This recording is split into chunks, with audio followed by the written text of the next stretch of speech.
Buenas tardes para todos y todas. Nos alegra mucho que se sumen a este encuentro con el profesor Hartmut Rosa, que nos hace sentir absolutamente felices de tenerlo aquí en el Teatro de Otra Parte, un espacio que en los últimos años se ha consolidado con mucha potencia como un lugar para el arte y para la cultura. Gracias a Juan Pablo Pino, el profesor, y a la Universidad de EAFIT, también por invitarnos a ser parte de esta conversación para escuchar a una de las voces que nos parece, sin lugar a dudas, una de las más importantes en este momento. Para Confama es fundamental la conversación, es fundamental las preguntas. Sentimos que a través de las conversaciones y de las preguntas podemos soñar una sociedad diferente, un futuro distinto, una sociedad donde seamos más felices, podamos vivir mejor. Y ese, digamos, es el espíritu que anima nuestros centros culturales, nuestras bibliotecas, nuestras publicaciones, nuestra programación. Además de lo que normalmente ustedes encuentran de las apuestas culturales de Confama, hoy queremos subrayar una que nos parece muy importante y es la apuesta por desarrollar festivales propios o en alianza. Y uno de esos festivales que sentimos que puede llegar como a este ecosistema de pensamiento de Confama el próximo año es un festival de filosofía. Y que tengamos hoy a Hartmut Rosa en este espacio es un poco para nosotros decir, se puede hacer, podemos tener pensadores del más alto nivel en nuestros espacios, en nuestra ciudad, conversando sobre asuntos que son importantes para todos.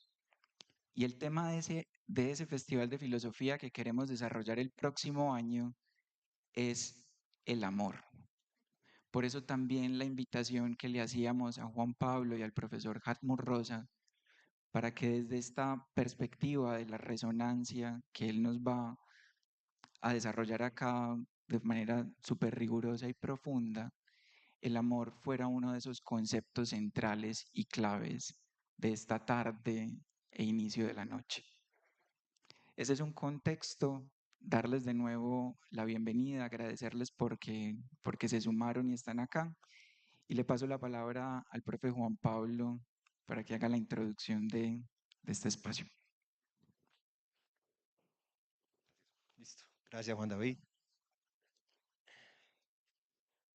Bueno, muy buenas noches. El doctorado en Humanidades de la Escuela de Artes y Humanidades de la Universidad EAFIT les da la bienvenida a la lección inaugural de la 12ª Corte Doctoral.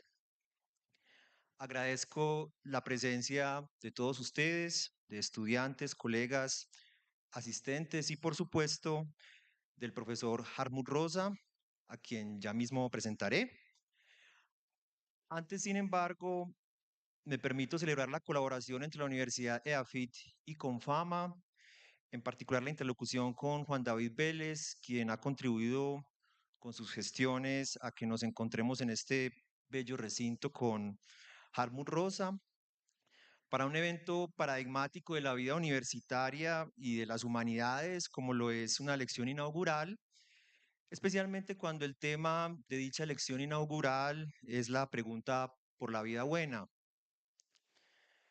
Para la Escuela de Artes y Humanidades y en particular para el doctorado es importante establecer nexos con escenarios y públicos de la ciudad. Para el programa resulta también clave establecer canales de comunicación entre problemas y soluciones locales de un lado y problemáticas y corrientes de pensamiento que se gestan en otras partes del mundo de otro lado. En ese sentido, el doctorado le apuesta a la idea de que la formación de alto nivel es compatible con procesos de activación, circulación y apropiación del conocimiento que involucren pluralidad de voces, teorías y geografías. Esta noche tenemos el privilegio de saludar al profesor Hartmut Rosa. Hartmut Rosa es profesor de la Universidad de Jena. Su obra es hoy por hoy una de las más prominentes en el ámbito de la filosofía social y en el de la teoría crítica de la vida buena. En sus libros de amplia recepción internacional y traducidos a más de 15 lenguas, se desarrollan planteamientos en torno a las condiciones de las sociedades tardomodernas y a los elementos valorativos que impulsan sus transformaciones.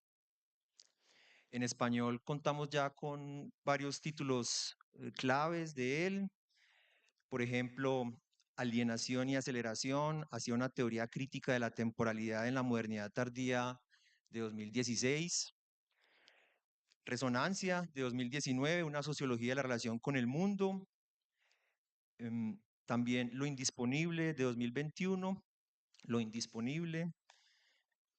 Hay otros, pero menciono nada más los más importantes. Mi recomendación es que quien no esté familiarizado con su obra puede empezar con el volumen Lo indisponible, un libro en pequeño formato y con prosa muy amigable. Ya después sí cabría enfrentarse a Resonancia, un desafío de poco más de 600 páginas que ciertamente puede resultar iluminador y transformador. Así lo han testimoniado algunos lectores, dentro de los que me incluyo. El profesor Rosa está esta semana dando un seminario intensivo para estudiantes del doctorado en Humanidades y de la maestría en estudios humanísticos. La maestría, a propósito, tiene en este momento las inscripciones abiertas para nuevos estudiantes. Se trata de un escenario donde se pueden perseguir los intereses en estos y otros temas de las humanidades. Justamente el seminario se está ocupando del pensamiento de Hartmut Rosa y de la filosofía de la vida buena. Cierro con una brevísima anotación. La conferencia que vamos a escuchar es parte de una propuesta teórica y metodológica que, a mi juicio, inyecta nuevo vigor a los estudios humanísticos. En primer lugar, por la relevancia de la pregunta acerca de cómo vivir, asunto sobre el cual, dice Sócrates, conocer la verdad es lo más bello y no conocerla es lo más vergonzoso. Hoy, en efecto, quizás sea más fácil aceptar la vergüenza que congraciarse con una verdad, o si no la vergüenza, al menos sí aceptar la curiosidad interrogativa. Wisława Szymborska lo diría así: ¿cómo vivir?, me preguntó en una carta a alguien a quien yo tenía la intención de preguntarle lo mismo. Versos en los que lo importante no es tanto la declaración de ignorancia cuanto la disposición a dialogar y a estudiar con el otro sobre la misma pregunta.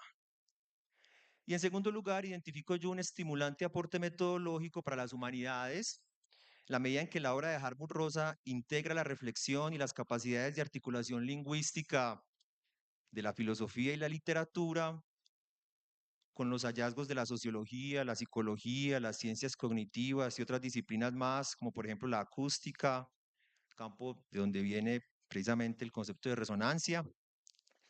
En ese sentido, la obra de Hartmut Rosa no nos plantea solo una teoría, sino también un interesante modelo de cómo pensar, cómo investigar y cómo proponer respuestas en las humanidades. Con esto le doy la palabra a Hartmut Rosa.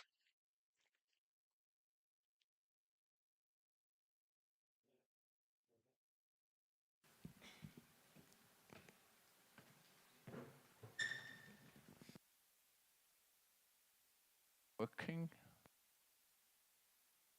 Is it working? Yeah, it's working. Okay. Gracias, Juan Pablo, y gracias, Juan David. Buenas tardes a todos. Oh. What's wrong? Well,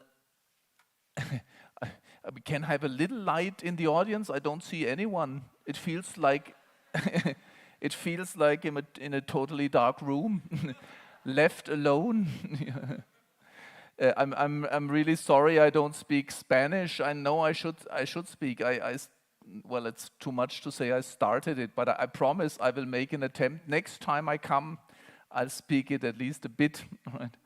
So, but for today, I unfortunately have to speak in English. Right? So I hope, but I'm sure we have a perfect translator. Thank you very much for translating for us. I have to remind that I have to speak slowly because sometimes I go really, really fast, accelerated, and that kills translators, right? So, but I'm really grateful to have the opportunity to be here with you today, and it's my first time in Colombia. Right? My impression is that this is a really fascinating country in many aspects, right? And you know, I always think, I mean, my theory really is quite dark. Well, it's not completely dark. I was always hoping that we can find a way out, but my diagnosis of the times we live in is that our modern society really is in a deep crisis, right? We live in an age of aggression, I would say. And the situation of the world, at least from a European standpoint, is really not too happy, right?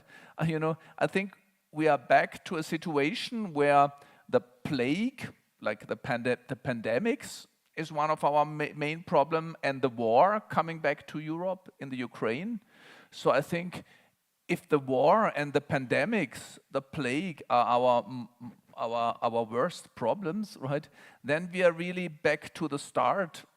That has been the problem for mankind since human beings are around, right? So we didn't make really progress. But now in addition to the plague and the war, which always were a problem for human beings, now we also have the climate crisis, which we produced, and we have the nuclear threat, the danger of a nuclear war.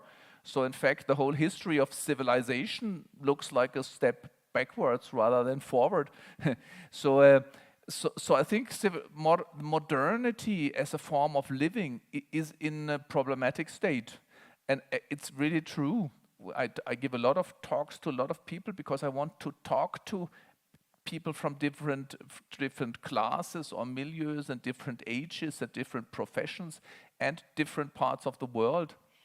So when I talk in Europe, I always say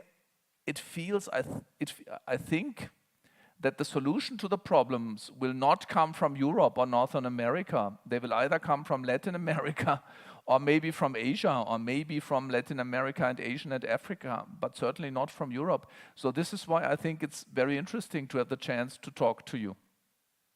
All right, but this is just the start, right? I want to, today, as you heard, since love as a different form of being in the world and to the world will be the topic of the festival, I want to focus a bit on this and also on friendship, right? Because I think we actually do have ideas of what life could be like, what a good life could be when we are in Latin America, right? So I want to talk about this, but before I get there, I want to give you my interpretation of modern society, of the way we live. I mean, it's not everything is wrong in this way, but it leads to some problems. Oh, now I killed it. Okay. So I want to give you an idea of what I'm doing as a sociologist, right? I try to develop something I call a sociology of our relationship to the world. I will explain in a minute what I mean with this. Then I will give you, and in this first part, which is the longest, I will give you my interpretation of our current modern way of relating to the world, of being in the world. Then I will, in the second step, I will give you the core of my present theory, the resonance conception, which I think is it gives us an idea of a different way of living, a different form of being in the world, and a different form of relating to the world, right? And then I will focus on what love and friendship could mean in that context, because I think our conceptions of what love really is or could mean is being in resonance with someone. And it's similar but not the same with friendship. And I think even democratic politics, if democracy, community are supposed to work, we need to think of them as as relationships of resonance. So I will talk about this.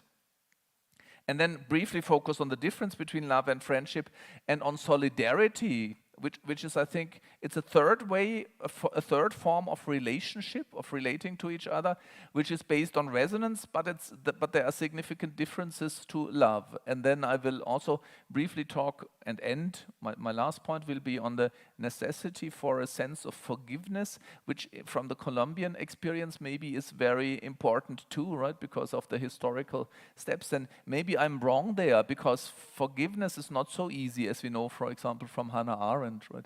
But let's start at the beginning.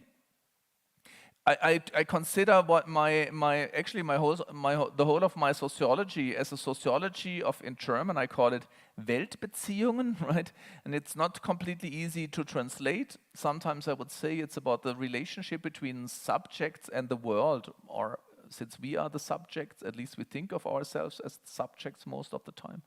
It's about our relationship to the world, right?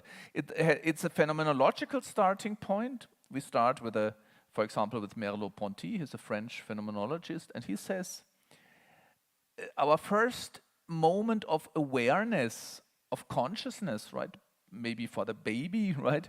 But also for us, when you wake up in the middle of the night, or when you had an operation in hospital, or if you were unconscious, and consciousness comes back, right? The first moment of awareness is, you're in deep sleep or in unconscious and you wake up. And then the first moment of awareness is something is here or something is there. Here and there are not even differentiated at this point, right? So the first moment of awareness is something is here, something is present, right? And this presence always is a relationship. You realize something is here, right? For example, I would sleep and now I wake up and my first moment is there is a presence here. In that case, it's your presence, right? But it would take some time until I realize, there are people here and who they are and who I am.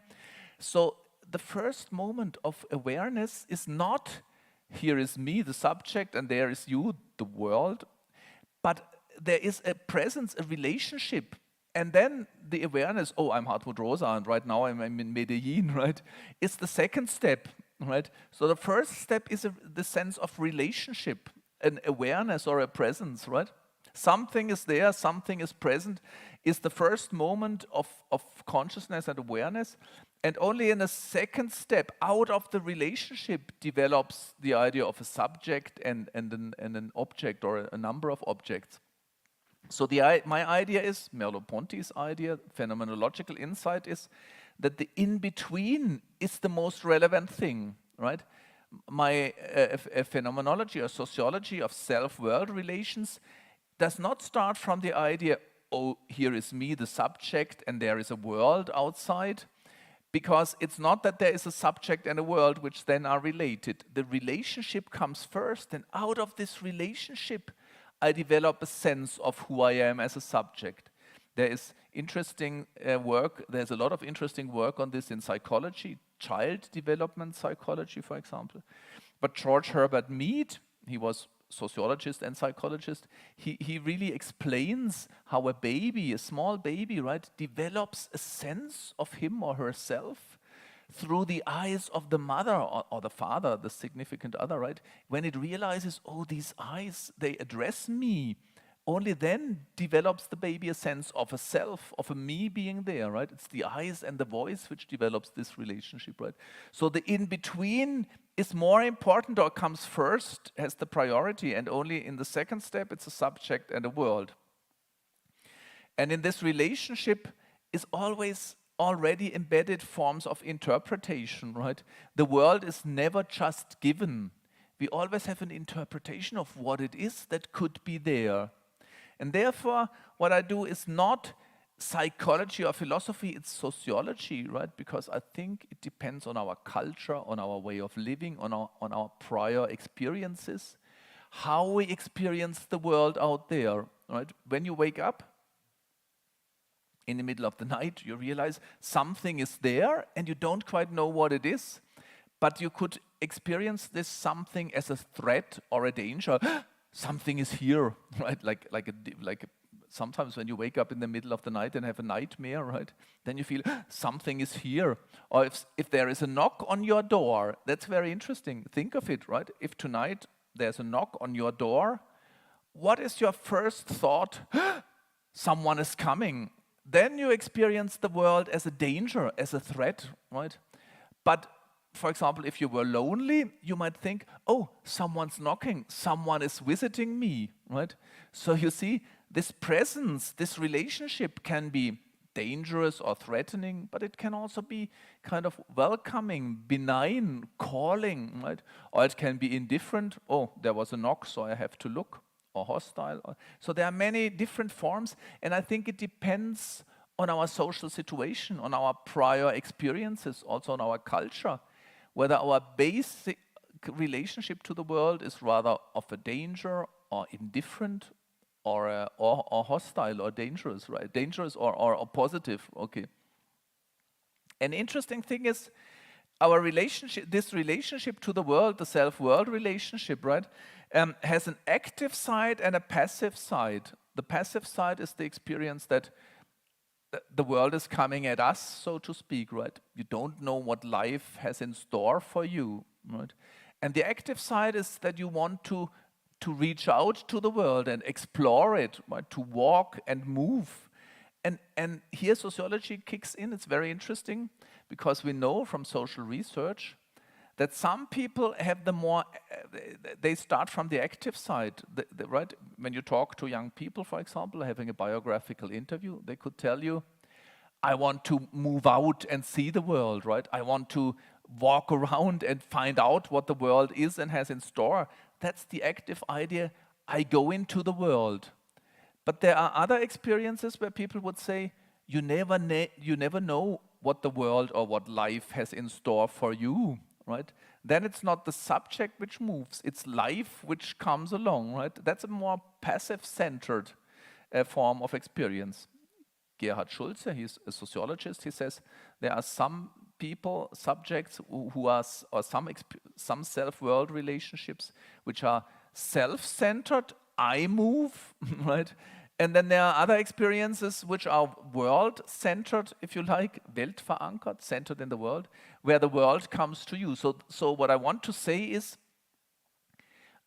my whole studies is about exploring our relationship to life, our relationship to the world, right? How do we approach it actively? And how do we experience it as coming to us and towards us, right? Okay, what I mean, something I try to get at in my recent work is that there might already be a problem, right? It might already be a Cartesian or Eurocentric perception that it's either active, I walk, or passive, right? I throw or I am thrown. Maybe there is a third way of thinking about my relationship to the world, which is half and half, right? I'm half active and half passive. Half I'm leading my life and half I'm led, right? So that you could call a kind of medio-passive form of being in the world, and I will come back to this in a moment. So this is not so important, let's leave that away, right? Let's move to the next step. So what I said is, I want to explore the way we relate to life, to the world. But I mean, it's, you know, when you wake up in the morning, there's a world outside, right? What's the nature of this world? What's the nature of your relationship to this world? And what I claim is that our dominant form of relationship is really a mode of aggression, right? I would really say. When you wake up in the morning, it's not because the sun comes up. And it's not because you have slept enough and are no longer tired. Most of the time, it's because the alarm clock is ringing, right? You are alarmed to life and to the world. So actually, the world is coming at you in the form of an alarm, like a siren, right? The bus is coming, or work starts, or school starts, or something of this sort. So my claim is our basic mode of relating to the world is in a mode of aggression, and that has to do with this, right? That's my definition of a modern society. We know, actually from Latin America, from Brazil, for example, I got some bad responses. You know, when I first tried to publish my book on social acceleration, it's now translated into, as in Portuguese, by the way, but so now there are a number of books in Portuguese, but the first publisher said, we will not publish my work, because I speak of modernity, right? And modernity is a kind of Western, old-fashioned concept which thinks that the modern thing is the good thing, and the modern thing is what comes from Northern America or from Europe, right? That's not my definition of modernity. I try to find a kind of value-neutral definition focusing on the structural features of the way we live. And I would really say in Colombia or in Germany or in the United States or in China or in Japan. And this is my definition. A society can be called modern when its mode of stabilization is dynamic, which means that it systematically requires material growth, technological acceleration, and cultural innovation to reproduce its structure and to maintain the institutional status quo. Perhaps this sounds difficult to you, perhaps, but the idea is really quite easy. The idea is quite easy, right? We live in societies in Colombia or in Germany or in Europe, right? Where you permanently have to increase the speed of your life. You have to produce growth, economic growth, right? You have to come up with innovations or with disruptive change, right? In order to maintain your place in society as individuals, or your place in the world as a nation like Colombia, right? Without economic growth, that's my main example, right? It's the same in Colombia as in Germany in that regard. Without economic growth, the system does not work. You will not have enough jobs. People will feel hungry. But worse than that, you will not have the money to kind of to maintain the schools and universities or a place like this, the arts and the cultures. We will not be able to pay or care for the old people, for the sick people, for cultural industries, for education. The whole system depends on economic growth, and you achieve it through acceleration, faster forms of production, more efficient forms of production, and so on, right?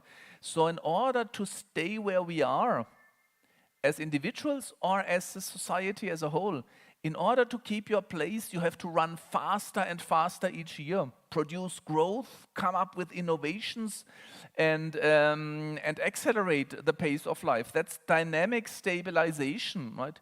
I mean, for me, this is very important. I'm not saying a modern society is a society which grows or which accelerates, because there are other forms of society which sometimes grow or accelerate, and it's very good actually sometimes. If you are hungry, it's good if you achieve growth, for example, or if you're very poor. But a society like Germany, which is relatively rich, right? We have to achieve growth every year. Even though the problem for Germany is it's very hard to say where we want to grow, right? It would mean produce more cars. That's what our government wants and what our industry wants. Sell even more cars, sell more trucks. The problem is the Germans already have enough cars and trucks, right? And it's very bad for the environment. Nevertheless, we need to do it. And we have to produce more computers and smartphones, which is kind of mad, because we exchange them so fast, we only use about 5 or 10% of the machines. Nevertheless, next year you have to get a faster phone and a better phone and so on, right?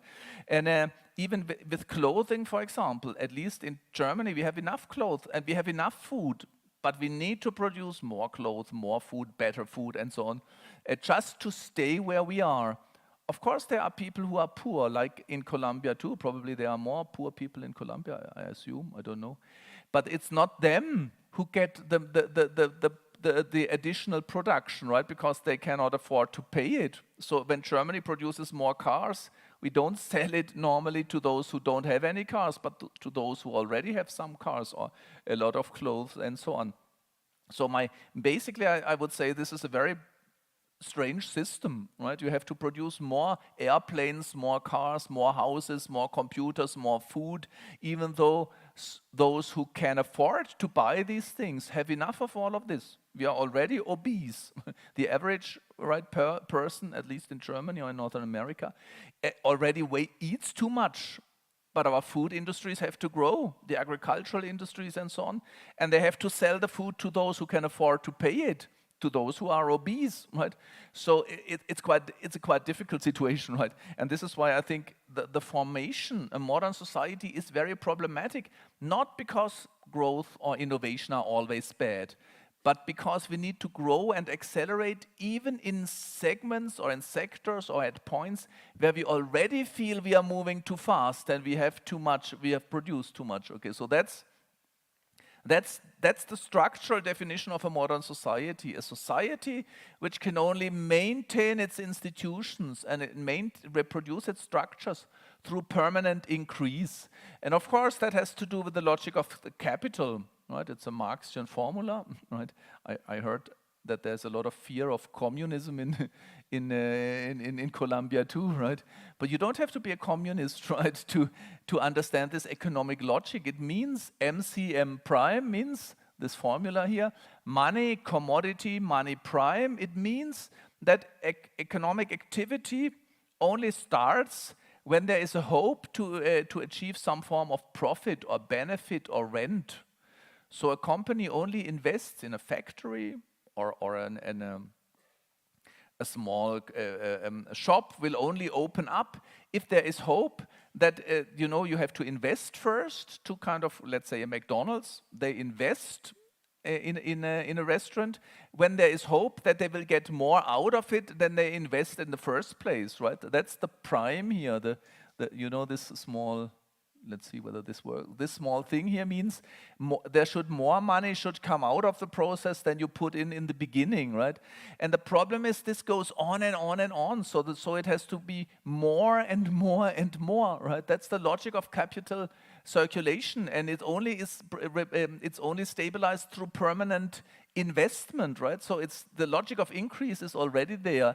And by the way, I claim it's not just an economic truth. It's a social truth, because we do the same in science, right? So all forms of, let's say, indigenous societies, right, or people, communities, of course they have knowledge. Every community, every culture has knowledge, and it's most important to hand the knowledge down to the next generation. So something like a school, something like a school is kind of very common in many cultures. It's a school as a place where those who have knowledge, the wise, the old, the priests, for example, or whoever it is, hand down the sacred knowledge or the ancestors' knowledge to the next generation. That's normal, handing down knowledge. But in our modern society, it's not the school which is of the highest importance in the knowledge sector.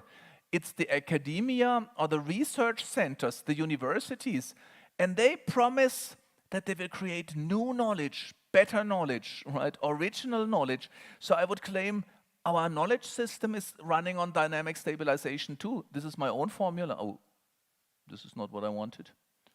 I destroyed everything. Here. Oh no. This formula, right, is my own one. It says knowledge, research, more knowledge, right? So you always promise in research that you will go beyond what was there, right?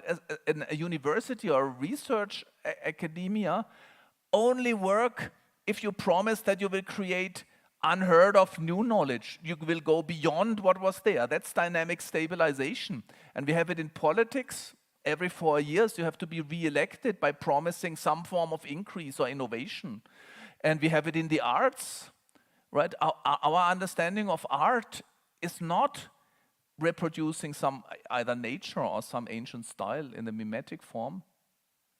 But it's the promise that you will do something original, something innovative, which no one has done before, right? So the whole society depends on the logic of increase, which leads to forms of technological acceleration, and acceleration of social change, and an acceleration of the pace of life, but also to the great acceleration in pollution of the environment, right? Extractive industries, for example, right?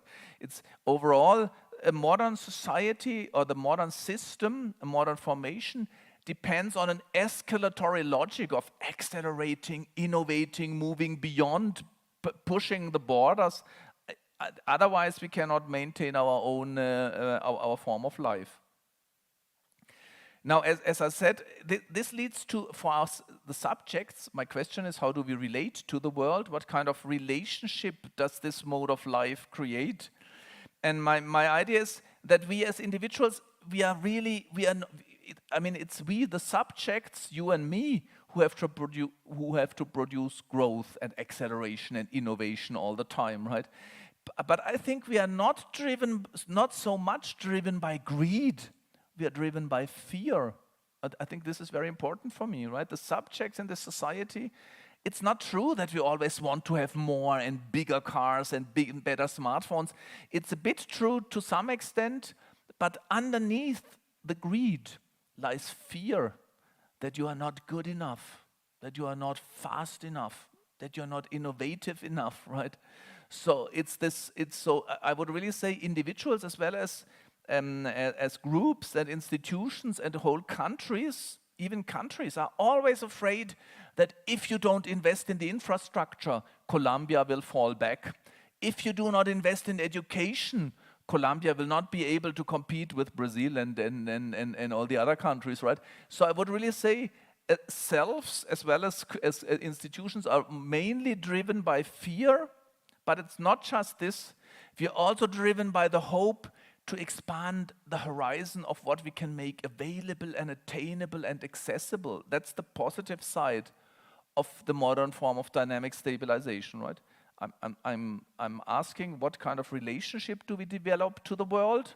And my first answer is, it's a relationship of fear, of not being fast enough, of not being capable of running along with the others, but it's also a relationship of hope towards expanding the horizon. For example, earning more money. Why is that interesting for you?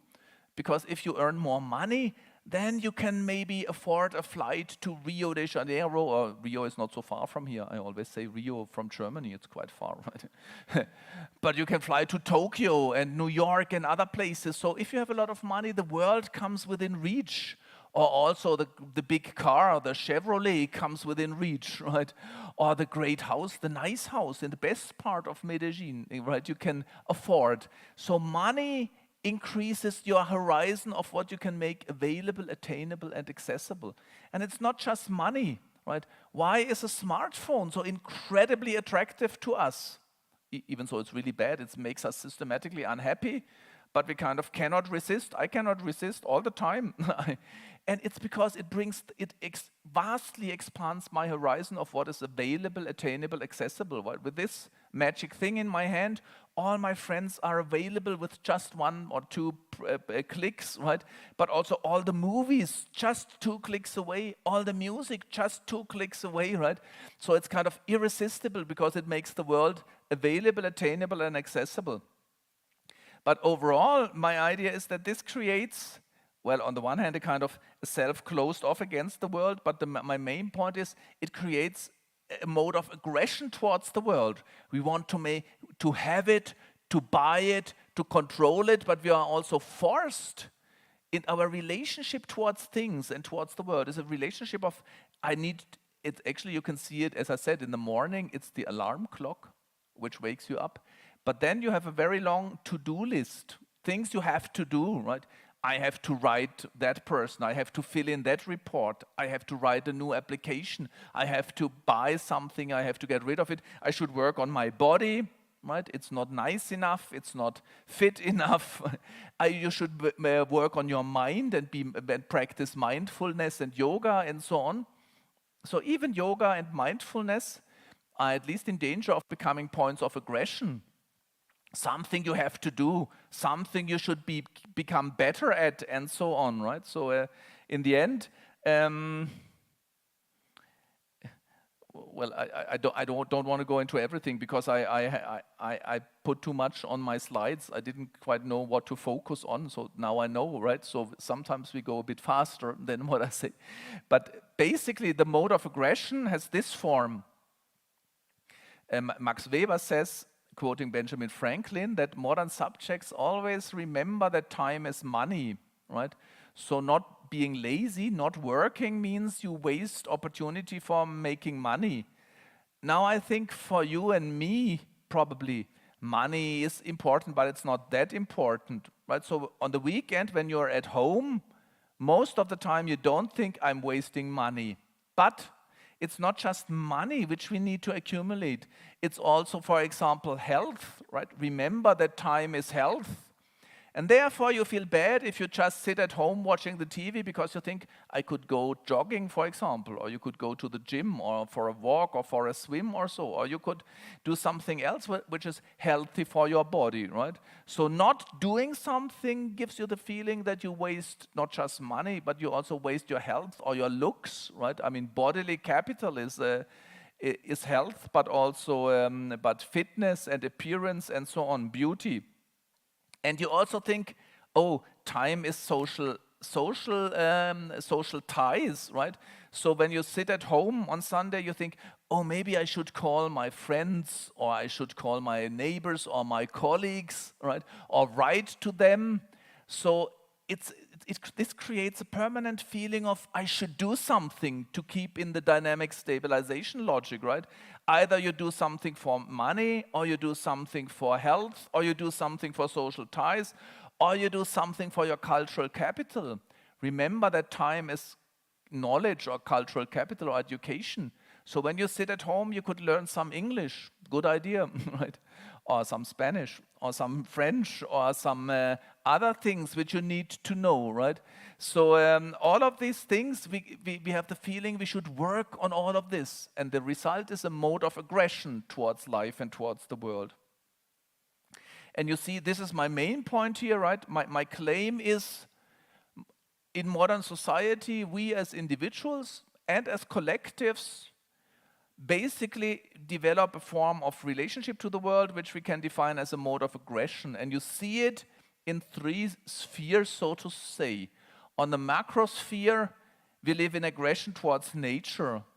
I'm sure you know it in Colombia too, right? We are really brutal. I mean, extractive industries are the kind of the worst sort, right? We have to go dig deeper and deeper into the earth to tear out oil and other things which we need. And also, well, it comes in many forms, right? Aggression towards nature in the form of industrial farming, for example, and other things. But also in the way we pollute nature. The relationship to nature is really, we want to have it, we want to control it, we want to get access to, and thereby we pollute it and we destroy it, right? So on the macrosphere of life, we live in aggression towards nature. But then there is the social sphere, the mesosphere, I would call it. And there you can see, I mean, when social research gives you very interesting data, we are increasingly live in a form of, in a relationship of aggression towards our neighbors, right? I mean, basically the idea is, in a modern society, even Georg Simmel said so, leave me alone, right? Because I have so much to do. The to-do list is pressing that I really don't want to be bothered by you. So Simmel says the main form of interacting with each other is a kind of keep your distance, leave me alone if it's not a loved one, right? And you really see that the logic of a competition and is about to turn into a logic even of aggression, where the other is not just competing with me, but he's always, or she is a hindrance to what I want to do. So you can really see in politics, don't quite know about Colombia, it might be different here, but when you think of the United States, and actually it's the same in England and in Germany and in Brazil, I know in Brazil is a good example for this, the political culture is changing. The other is no longer someone who has a different opinion or different conviction or a different way of looking at life, but the other is the idiot who should shut up and go away, or but the best would be he died or she, right? I mean, you saw that in the United States between Trump and Hillary Clinton, for example, but it's the same now. It's even worse in 2023. Where liberals really want the Republicans to shut up, to go away, a bag of deplorables, Hillary Clinton said, right? The others are a bag of deplorables. We don't want to hear them. We don't want to see them. They are idiots anyway. But it's true the other way around too. of course, right? Trump and his supporters think of the liberals as traitors. Lock her up, he said, right? Don't discuss it with them. They are idiots, they are enemies, they are traitors, right? And in England, you saw this conflict between those who were for the Brexit and those who were against the Brexit. In Germany, you could see it for those who were for vaccination in the COVID crisis and those who were against it. But in Brazil, you could see it between the supporters of Lula and the supporters of Bolsonaro. And in India, you see it between the Hindu nationalists of Modi and the others, right? It's kind of the mode of aggression has become the dominant mode of approaching each other. And in Europe, of course, this view is kind of reinforced now by war coming back, right? War as a form of confrontation. I guess, and I completely understand if it's true that you in Colombia think the Europeans are a bit crazy, because they have the appearance that now, for the first time, we have war again, right? But there was always war in Afghanistan, in Libya, in Iraq, and in Colombia, for example, right? So it's not such a new and unheard of thing. But nevertheless, it seems that war is coming back even to the most modern parts, or those parts which thought that they are very modern. So my claim is there is aggression on the social level, but there certainly is indisputably aggression here, but this I find very interesting too. I call it autoaggression. It's aggression on the micro level. People, and I guess that's true in Colombia too, we live in aggression towards ourselves, right? And you see this in many forms. For example, particularly you see it with young people whose the mental health is really has deteriorated over decades now. People are in a form of autoaggression which might lead to burnout, for example, or to forms of self-violation. Drugging, of course, could be a problem.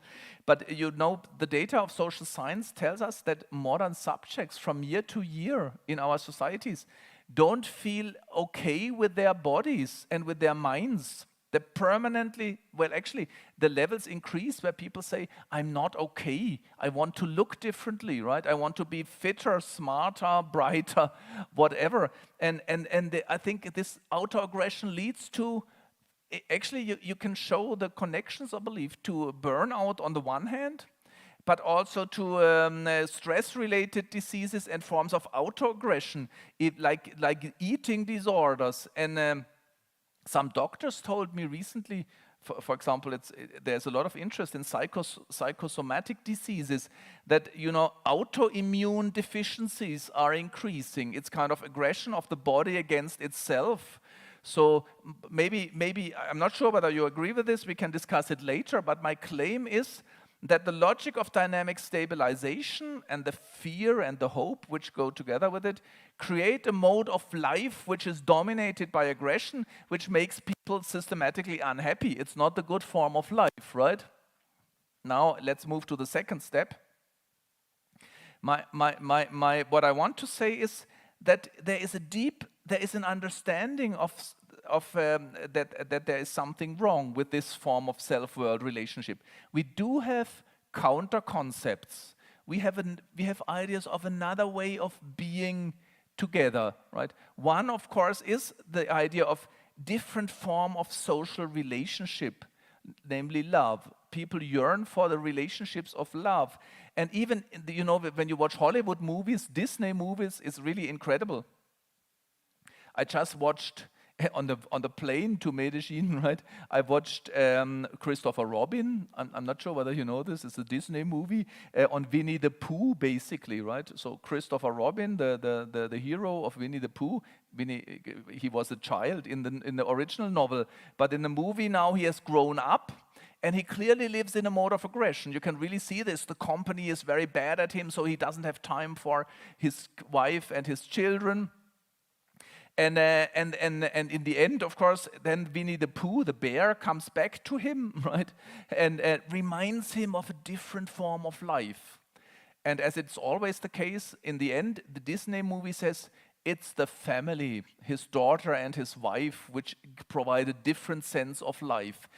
It's always, I mean, with Disney, it's always family values, but forget Disney, we really think of a loving relationship as something which is different to the mode of aggression. We yearn for someone we really listen to and we really relate to without wanting to control or dominate or have, right? So the loving, so in modern society, love and the family are construed as forms of being in the world and being to the world, which are beyond the sphere of aggression. And it's the same with friendship.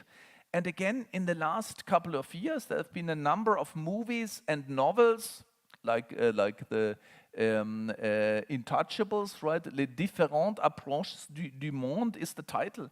You might know this movie where a young black African person, or some originating from Africa, has to take care of a wealthy white person in France, which is so it's very different forms of relating to the world, but they develop friendship as a different form of being in the world, right? So friendship is clearly not a mode of aggression, not of having, of increasing, of innovating, but a different form of being in the world. So we have these two forms, and we have a sense of solidarity. You know, I said in the social sphere, the dominant mode of interacting is a mode of aggression. So people feel this is wrong, so they develop ideas of solidarity, community. That's a different way of being together, right? Solidarity is the idea of a non-aggressive form of living together, right? But we have different ideas of being towards nature and towards ourselves. So there are ideas of sustainability. I think sustainability is just one word for it. There are better ideas, particularly also in Latin America, in Buen Vivir, and in the dialogue with indigenous traditions, right? Being with nature in a way of not controlling it, dominating it and extracting and polluting, but of kind of resonating with nature, I would say, right? So sustainability is a counter concept in this sense. And finally, we dream of a different form of relating to ourselves and forms like mindfulness, right? I mean, the ideas of what is mindfulness? It's the idea that you listen to yourself and to others in a different mode, not in a mode of aggression, but in a mode of what I want to call resonance, and this is why we'll move to resonance now.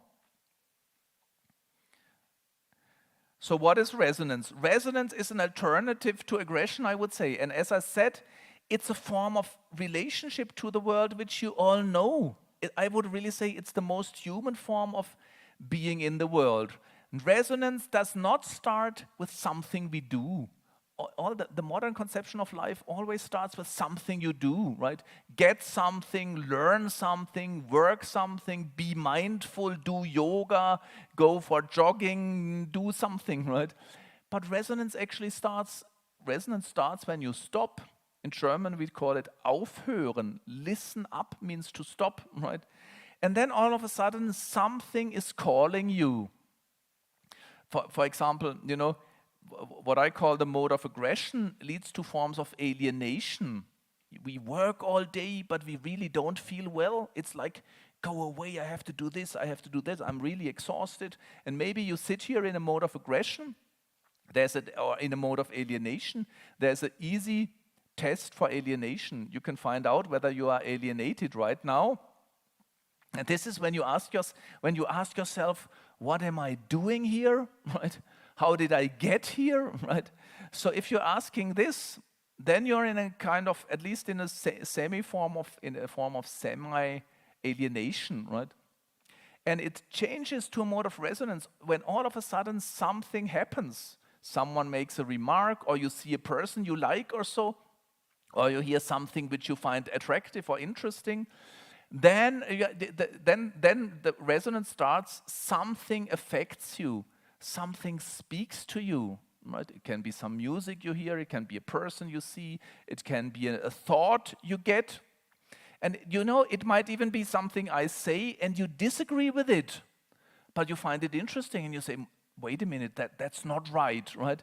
If this happens, there is a process starting which changes your form of being in the world.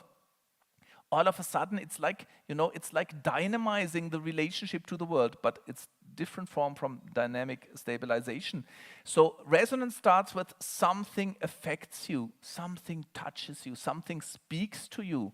Bruno Latour, the French sociologist, says you hear something calling.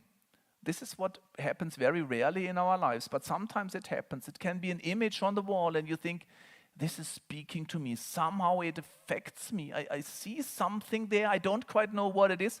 That's resonance, right? Something resonates with you. And then you answer it. You react to it. Right? When you give a lecture like this, right?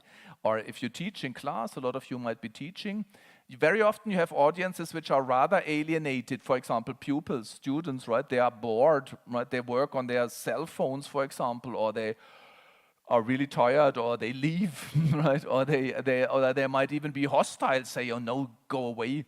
And then sometimes it happens that it's changing to a form of resonance, right? So you change, you move towards it, you see it in the eyes, if there's not so much light in your eyes, right?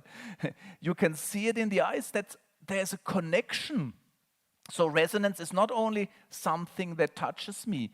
The second element is I react to it, I reach out to it, right? I wake up, basically.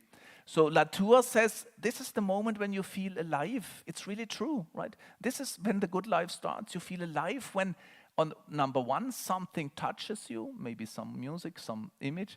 Number two, you react to it, right? You answer it, you do something with it.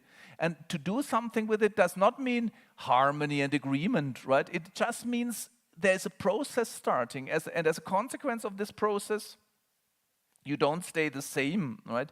We change, we feel transformed, we feel alive, as I said. And finally, we cannot control, you cannot control this process. You cannot buy resonance. Capitalism lives on the idea that we can buy resonance, right? Buy this product and you feel resonant nature. Buy an apple and you feel resonant nature. Or buy this perfume and you will experience real friendship. Or buy this cruise and you will see the polar lights or so, or buy this expensive ticket to a concert, the best seat to the greatest star, either rock star or classical star, doesn't matter. The idea is always we buy resonance. We will be deeply moved and touched, but very often it doesn't happen. You buy an expensive ticket and it's boring. So resonance comes at points and times where you did not expect it. And when it comes, it will transform you, but you don't know in which way it will transform you. Right? So that's a different way of being in the world. It's not in the mode of aggression, right? It's not in the mode of domination and control. It's in the mode of connection, right? Getting in a vibrant, living touch with someone. So now let's look at no, let's not look at this. Let's look at love. I promised, right? So now I claim that love is the prototype of a resonant relationship. When you fall in love with someone, it's exactly this form of relationship. Something speaks to you. Something is calling you, right? It's an image which kind of gets to you. And of course you answer it. You try to reach out to it, to connect with it, but not in the sense when you try to have it, to control it, right? You kill love, right? So when you really love someone, it could be the intimate relationship or your child, for example, you actually want to preserve this other side. It implies an element of care ethics. You want to preserve this other. You want to connect with it. And when you experience love, it's exactly this dual mode of feeling love for the other and feeling touched by the other, right? Reaching out and being touched. And so we think of the relationship between a couple and the relationship towards the child not as a relationship of aggression or domination or control, but as this relationship of resonance. And it's, by the way, not easy to get into this, right? There is psychological requirements to be capable of love or of resonance, you could say. Because, for example, when you have experienced that being touched is being hurt, for example, when you're traumatized, then you don't want to be touched. Then you close yourself against touch, right? Because resonance means opening up to another. It can be a human being or something which you cannot control. And it means entering a process, the result of which you don't know. Right? You cannot simply optimize something, which we normally do in our lives. But it means love makes you vulnerable, of course. That's why a lot of people don't want to have, at least not the pure form of loving relationship. They guard themselves against it. Maybe they go for parship, right? I only want to be together with someone I can kind of control by all his or her parameters. So when your experience is that being touched is being heard, then you don't want to open up to it. Resonance means you make yourself vulnerable. You let yourself be touched by something or someone which you cannot control, right? It's uncontrollability. I claim that you actually have to be a kind of, we have to think of a guitar or let's say a guitar model of the self, because it's quite interesting. A body is only resonant, and this is true for us, as a self is only resonant, if we fulfill two requirements. Number one, we have to be open, right? To be touched and to be moved in this sense, right? To resonate. And this is why a musical instrument like a guitar or a violin has holes, right? It's a sonic hole, so to speak, where the affection can take place. But on the other hand, if you make your guitar completely open, if you, for example, if you have a guitar made out of wool or styrofoam, it will not sound. The body has to be closed enough to speak in his or her own voice, right? So it's actually quite complicated to develop a resonant or to have a resonant self. It needs to be open enough to be touched, but closed enough to answer in his or her own voice. Nevertheless, I say it's not easy, but I think human beings by their very nature have exactly this quality. Small kids have this quality, right? They are open in their eyes, in their whole bodies. They want to be in resonance, right? But they do answer with their own movements and with their own ideas. All right. So and of course that requires also trust. No, I lost. Oh no, okay. It requires trust. And I think this is what is missing. And of course, we can have social conditions. Like yesterday, we had a tour in San Javier, Comuna 13. There you can see it's not so easy to trust life and to trust the neighbors, right? And to trust the world you're in. Trust means I do not control it, right? But I somehow open up to this form of world, right? And I think in modern society, we lack exactly this form of trust in ourselves, in the air. The air might be polluted, right? And the neighbors might be a terrorist or, a paramilitary or another form of person. And in the internet, there might be a virus. So we try to control the world, right? So trust is an essential requirement for this.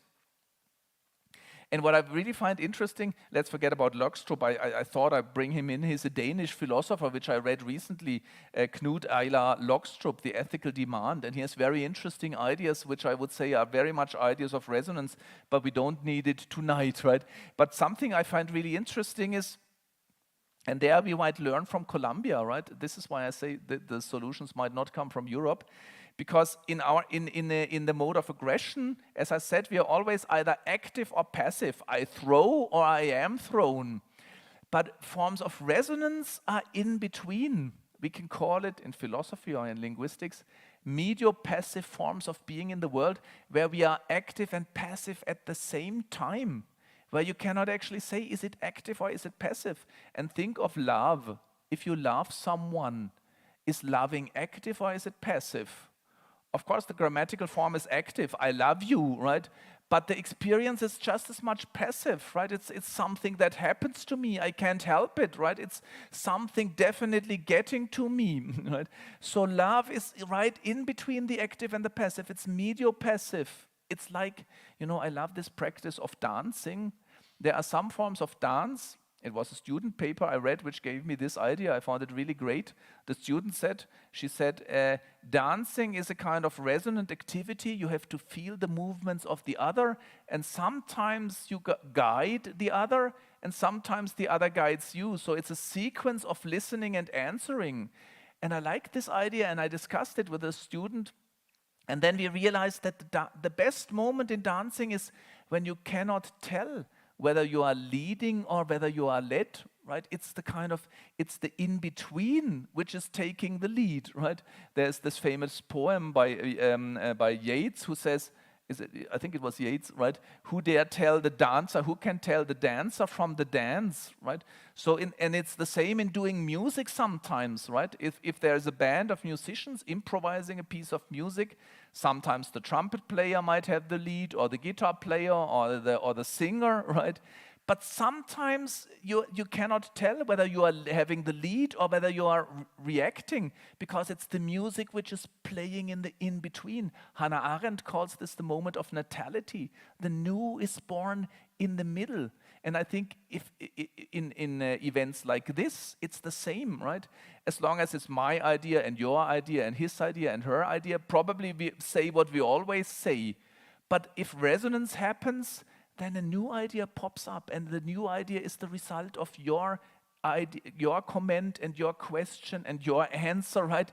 It's kind of circulating social energy, right? So I really think we have to think of these modes of being in the world and of being together. Medio passivity, reacting and acting at the same time. So this is kind of what I try to get at. How can we know the dancer from the dance? You see, I've said all this. And I think love implies an ethics of care. If you love your children or your spouse, right, you want to preserve it as it is. You don't want to dominate it. It's not paternalistic as ethics of care. It's not that you know what the other wants or needs to do, but you want to preserve him or her as another which has relevance for you.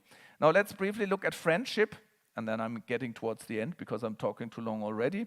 It's interesting to ask, what's the difference between a good friend and someone you know, an acquaintance? Right?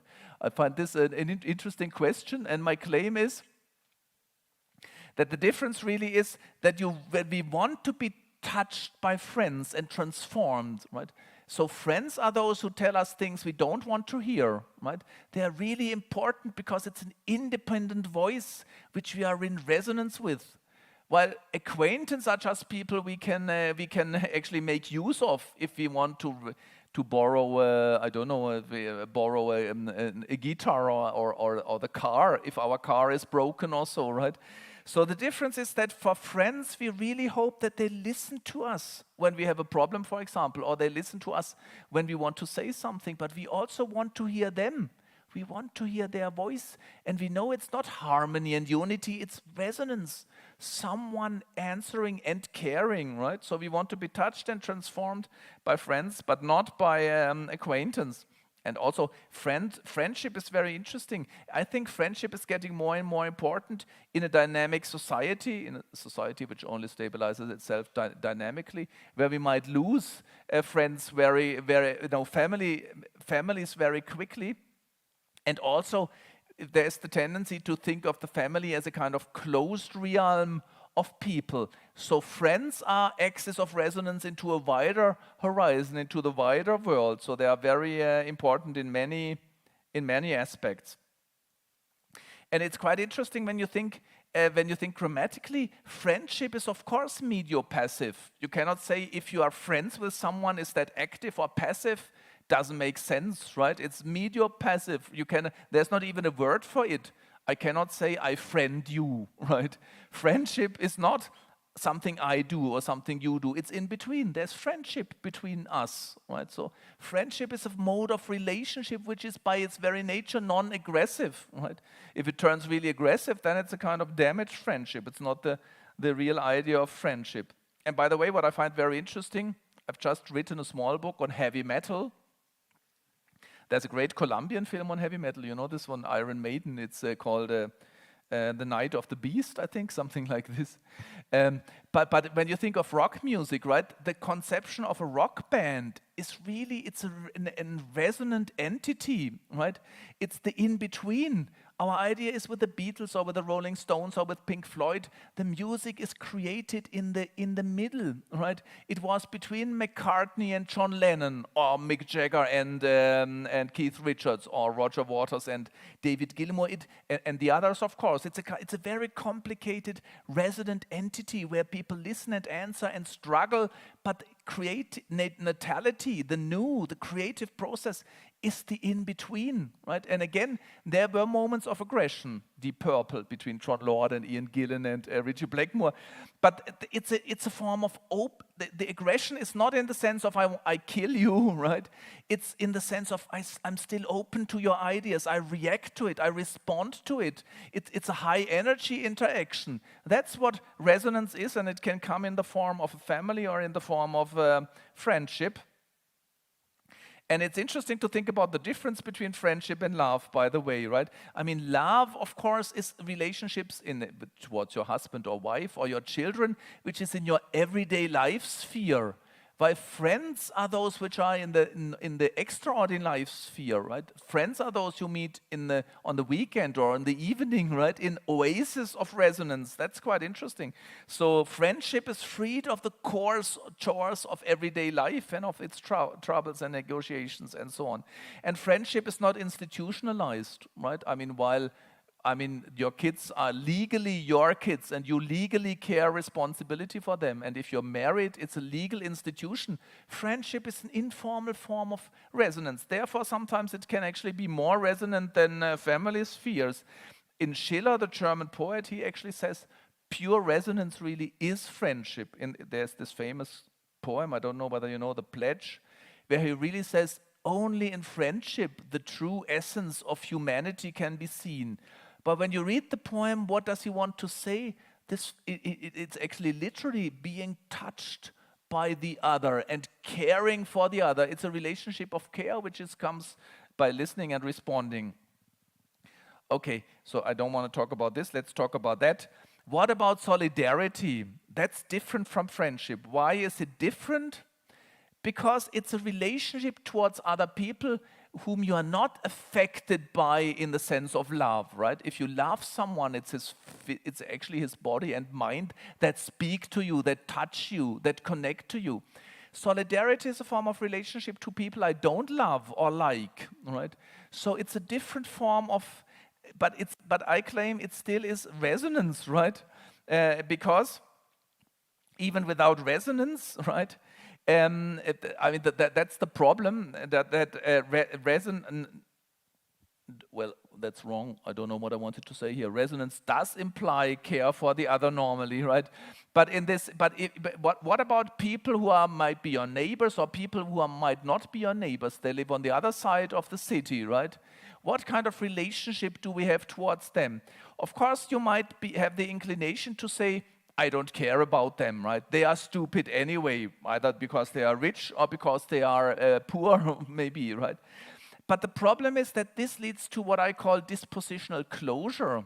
You know, those in the other neighborhood, it's their problem, right? It doesn't affect me. I have my friends and I have my family.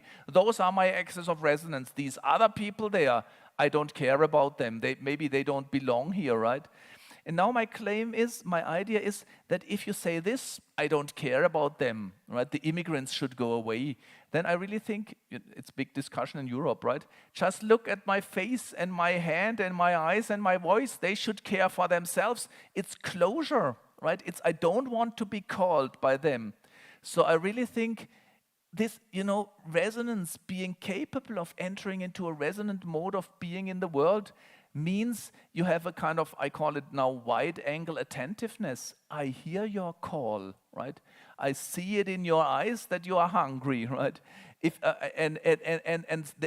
I say I'm not touched by this, then I'm forced to close down. I will not be capable of entering into resonance. So resonance, as I said, we cannot bring about resonance by will. I cannot say tonight I want to love you. I mean, in the real sense of love, right? Or I want to be in love with someone, or let's be friends. This is not how it works. Resonance is a kind of uncontrollable. But our disposition that we are capable of entering into resonant relationships, this is something we can work on, I could say, right? And we are only capable of entering into resonant relationships when we are open to people calling, to things calling, particularly to things which have eyes or a voice, right? If you close yourself against someone who has eyes or a voice calling you, suffering, for example, then you make yourself systematically non-resonant. You really see it when you walk through a city and there are many people asking, could you please help me? And you say, no, go away, I don't even see you, I don't want to have you. You feel it, how you dispositionally close, right? And in our mode of aggression, it's very likely that we dispositionally close down to all forms of things calling us, but this is what leads to the mode of aggression and to burnout in the end, right? So my hope is that we need to create a society where citizens meet each other in I call it the Republican mode, as those who are callable. And that means it's a human being which I can reach out to and call, but it's also a human being which might call me. So we expect of each other that we are capable of entering in a relationship that will transform you and will transform me, right? So solidarity, I would say, is a form of resonance, of proto-resonance, you could say, right? I approach you as a human being, as someone who potentially is calling me and someone who potentially can be called by me. And that means we can enter into a relationship that transforms both of us into a different mode of being. And if we deny this, if we live in a non-solidarous society, in a non-solidar, I forgot what the English word is, but you know, in a society without solidarity, then we lose our responsibility and therefore our resonability, our capacity to enter into resonant relationships. Okay, so I think that's enough on this side. Wide angle attentiveness, I already said. So my hope is for a resonant society which is conservative in a particular sense. I really think it's worth to think of different forms of conservatism. Normally we mean with conservatism preserving certain values or traditions or an order. And that means closing down to the other, the living other, right? Let's take something like same-sex marriage, for example, right? If you're conservative, you would say, no, that's wrong, right? Two men or two women cannot be a couple. That is a conservatism which tries to conserve a certain order, a certain tradition, a certain value. But what the conservatism I have in mind is the conservatism for what is there, right? What is this other, which might be totally other from you, right? What is his or her voice saying? What are their axes of resonance? So resonance implies an ethics of care that tries to preserve the living entities which are there in nature, in human beings, in life, right? So it's a very certain form of care ethics. But it's my last slide. As I already said, this form of resonance implies vulnerability, right? It requires vulnerability. It's only possible if you make yourself vulnerable to the other and to life. It means giving up the idea of controlling everything. But furthermore, right, this means you make yourself vulnerable, means you will get hurt. And that's true in relationships, even in love relationships, in families. Of course, in a family, people hurt each other, as we know, and sometimes quite badly, right? And of course, this mutual hurt can become a kind of habitus, and then it's permanent struggle and aggression. But of course, we have the hope that it might change. Even so, for 2 days, we didn't talk to each other, and I hate you, and I tell you, I want you to be dead, maybe, right? But nevertheless, it can change. Sometimes it changes, and it's very interesting to think of phenomenologically, right? How does it change? What happens? I would say when resonance comes back, right?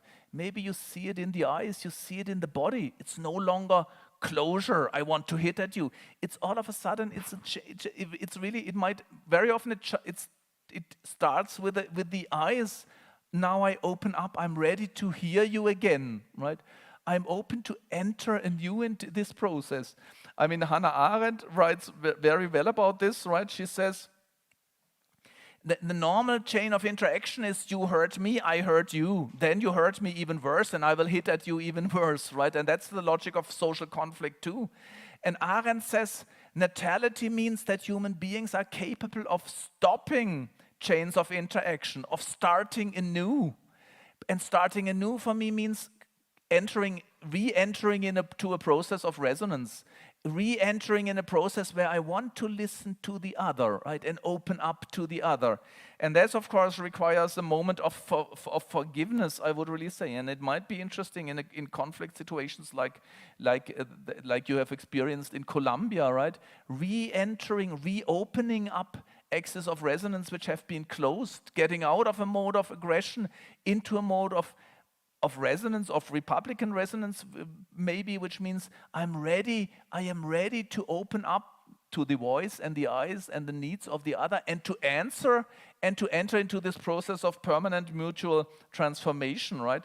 Forgiving is, interestingly, to forgive the other means you make yourself vulnerable again. It's actually true. In a fight in a family, you have to have some courage to forgive, right? I mean, it's easy to enter into this, to continue the process of aggression, but it really takes an act of courage to say, okay, you know what, I'm sorry, right? I want to trace back. Let's start anew. Because at that moment, if the other does not accept it, he can hit you really badly, right? So this moment of forgiveness again it's an action of trust. It means you make yourself vulnerable again on both sides. We can see this from Kodale is a German philosopher, but he's following on Kierkegaard. So Kierkegaard might be an interesting form of thinking again. If you want to read all of this, you find some books in Spanish, but I don't want to bother you with this. I just want, I started in very pessimistic tones, saying that I think we are lost anyway. But I think resonance is never far away, right? We all know what it is. We have experiences of resonance with art, of resonance with other human beings, of resonance with nature and history. So somehow we just have to rediscover it, and then maybe we can together create a better world. And maybe we start in Colombia. That would be a good idea. Thank you very much for listening. Thank you. Thank you.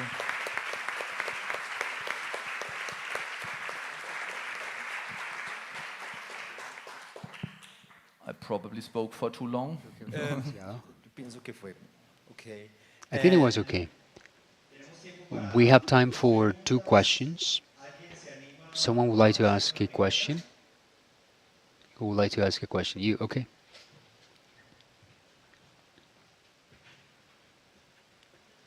Thanks a lot. Hi, Dr. Rosa. My name is Maria. I'm here. So I have a question. Okay. here. Okay. Yeah. Thanks. How do you see solidarity connected to more individualistic societies and with more collectivist societies? And if you think there's a negative phase of solidarity or not really? A what? A negative phase or like a negative feature to solidarity, or if you don't think so? Like if solidarity is always positive. Yeah, that's a good question. I'm not sure whether I have the right answer. I think the problem with solidarity is that it can mean very many things, right? I mean, there are forms of solidarity which, for example, which are non-resonant at all, right? For example, I might be, let's say, I might be a worker in one factory and you work in another factory, and I don't like what you do, and I don't like you, right? But nevertheless, I'm in solidarity with you in a strike, because I know if you profit, I will profit too, right? So I would say that's a form of solidarity, which is not what I was talking about today, which includes resonance, right? And of course, there might be enforced forms of solidarity, right? I mean, you might just be forced or in social pressure that you have to be in solidarity with another group. That might be negative sides of those are negative sides, but I would not call it solidarity, right? I think that the way I try to define solidarity, which means I'm open to listen to you, right? Basically what I mean with solidarity is I'm not indifferent to you, right? To what you suffer and to your conditions. I'm open, I'm receptive to your call. Does not mean that I do what you want or that I follow with what you want, right? But it means, because what I want to get at, a wide angle attentiveness means I hear you and I see you and I react to you, but the reaction can be a no in some cases, right? So therefore, maybe you would have to help me. What do you think, what would be a negative form of solidarity in your mind? No, I mean, I'm not sure. I'm just thinking of, for instance, I've seen in more individualistic societies that they are more focused on improving oneself. Yes. Therefore, they tend to disregard some others' needs. But I don't know if by working oneself to the best version, they're more capable of taking care or being aware of others' needs, right? Whereas I've seen that in more collectiveness societies, they tend to be, I don't know, to work more in a solidarity way. So they're like, if I'm not improving myself to the best, I actually want to help you, even though I know I still have some work to do on myself. Yeah. So I'm just thinking if whether solidarity is more of like a concept that it's more present in a collectiveness society or in an individualistic one. Yes. Yeah. So I'm just, but I really don't know if it's like it has a negative feature or no. No, it could be. Yeah, I think that's a very interesting thought. I mean, remember what I said is that we need to be closed enough and open enough, right? And I think what you have in mind is a form of solidarity where closure is, where the closed part is missing, right? So I think individualism might be very good, as you said, to improve yourself, to work on yourself, to develop a voice, to develop self-efficacy. The second element of resonance is self-efficacy. I'm capable of reaching out and doing something, right? And in order to get to this point, right, you need some element of individualism, you could say, or closure. But as with you remember the guitar model of the self, right? If it leads to complete closure, I no longer care about nature or the others or whatever it is, then it's turning bad. But if you're totally open, always doing what the others do, always listening what the others do, right? Then it's not resonance either, because like in a guitar, if it's too closed, it's bad, and if it's too open, it's bad. So if you could say some form of solidarity means you have subjects which are totally open to what the others do, what the others think, always in solidarity, that will not create resonant beings and maybe not efficient beings. Right? Yeah. Okay. Y una última. And one last question, you're closing here. Tengo una pregunta con respecto a lo que usted mencionó. Or Asia being like points of reference, because when you look at what, for example, Europe is doing in regards of being less aggressive in overall terms, like what they have forced to do companies like Apple, Google, on abiding to less aggressive practices, you could argue that modernity or reaching a plateau in modernity allows a perspective to build less aggressive practices, whereas Latin America or Asia are still struggling to keep up. Yeah. I'm not very interesting ideas, right? I'm not sure about. Maybe I think we have to do it together in the end, right? But I agree with you. I mean, when I first started to write the book on resonance, I thought that our Europe, let's call it European, however you call it, society is just kind of, it's getting more and more efficient, but less and less resonant. So modernity is about instrumental control of the world, as Adorno and Horkheimer would say, but it's about a loss of resonance. And then I realized that that's not true, right? Because our conception of the family, of love, for example, is a resonance conception. It's part of modernity that love should be resonance, that the way we relate to our children should not be using them or disciplining them, but we should be in resonance with them. And it's the same about politics. The welfare state, right, is as you say, a less aggressive form of being together, and the functioning democracy would be a less aggressive form of being together. So I would really say modernity, the modern way of living, also comes with an increased awareness of the possibilities of resonance in love. By the way, also resonance with nature, resonance with art, and all of these things. You could say those were European ideas too. And And I do agree that in Latin America you have very aggressive forms of social togetherness, right? But you do have other traditions too, right? I mean, like what I'm thinking of indigenous people, for example, and their influences. And for me, that's different ways. I think all cultures have senses, some sense and some practices and some ideas of resonance, right? And for me, Latin America, I would really say, I don't know, I might be completely wrong, but I think, you know, I feel a certain form of vitality, of vibrancy, right? Which does lead to a lot of conflict. It's high energy interaction, so to speak, which draws on very different and sometimes conflicting traditions. But out of this, something new might be created, some change might come along. While in Europe, things are so settled, so institutionalized, right, that I find it very hard to see how a transformation where it could come from. Bueno, muy bien, entonces. So we can finish here. Thanks a lot for your attendance, for your questions, and thanks a lot, Professor Rosa, for your presentation. Have everybody a very good night.